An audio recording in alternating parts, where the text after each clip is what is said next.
Family complete అయిపోయిన తర్వాత పిల్లలు వద్దు అని ఆపరేషన్ చేయించుకుంటూ ఉంటారు. అలాంటి దాన్ని మనము ట్యూబెక్టమీ అంటాము. ట్యూబెక్టమీలో యూజువల్గా మనము ఫెలోపియన్ ట్యూబ్స్ని కట్ చేసి వదిలేస్తాం.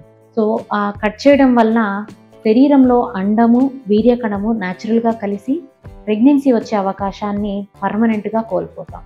సో ఇలాంటి వాళ్ళకి రీఆపరేషన్ చేసి, అంటే ఆ రెండు ఎండ్స్ని ఎక్కడైతే మనము ట్యూబెక్టమీ చేసి కట్ చేసిన రెండు ఎండ్స్ని మళ్ళీ మనము దగ్గరికి తీసుకొని వచ్చి కుట్టడం ద్వారా నార్మల్ ఎనాటమీని మళ్ళీ రీస్టోర్ చేయొచ్చు. సో దీని సక్సెస్ ఎంత ఉంటుంది?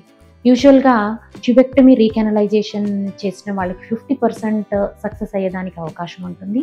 ఆ సక్సెస్ అనేది కట్ చేసినప్పుడు ఎంత ట్యూబ్ తీసేసామో రిమైనింగ్ ట్యూబ్ ఎంత ఉంది ఆ లెంత్ మీద ఎక్కువ డిపెండ్ అయ్యేదానికి అవకాశం ఉంటుంది.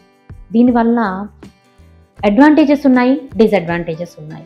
సో అడ్వాంటేజెస్ ఏంటి అంటే, ఒక్కసారి ఆపరేషన్ చేసుకుంటే న్యాచురల్గా ప్రెగ్నెన్సీ వచ్చేదానికి ఎక్కువ అవకాశం ఉంటుంది. డిసడ్వాంటేజెస్ ఏంటి? దీనికోసం మళ్ళీ మనం ఒకసారి ఆపరేషన్ చేసుకోవాలి.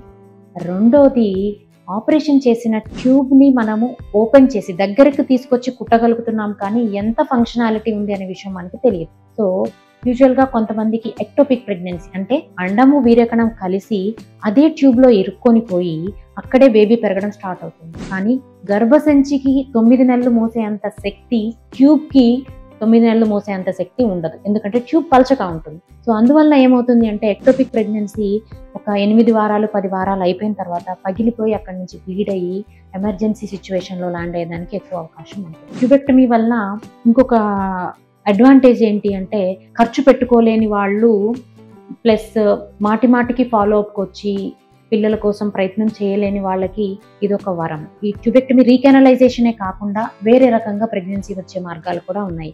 అలాంటి చక్కటి అవకాశమే ఐవీఎఫ్, అంటే టెస్ట్ ట్యూబ్ బేబీ. ఈ టెస్ట్ ట్యూబ్ బేబీలో ఏం చేస్తామంటే, మనం ఆపరేషన్ ఏమీ చేయము. దీనిలో జస్ట్ మనం ట్యూబ్లో, ఫెలోపియన్ ట్యూబ్లో ఎక్కడైతే బేబీ వీర్యకణము అండము కలుస్తాయో ఆ పనిని మనము ల్యాబ్లో చేసి అక్కడ బేబీని తయారు చేసి, బేబీ 5 రోజులు పెరిగిన తర్వాత బ్లాస్టోసిస్ట్ స్టేజ్కి వచ్చిన తర్వాత తీసుకెళ్ళి మనం గర్భసంచిలో కూర్చోబెడతాం. దీని అడ్వాంటేజెస్ ఏంటి అంటే, సక్సెస్ రేట్ హైగా ఉంటుంది. అంటే 80 to 95% దాకా సక్సెస్ అయ్యేదానికి ఎక్కువ అవకాశం ఉంటుంది. అలాగనే ఆపరేషన్ అవసరం పడదు. అంతేకాకుండా ఎక్టోపిక్ ప్రెగ్నెన్సీ వచ్చేదానికి చాలా తక్కువ అవకాశం ఉంటుంది.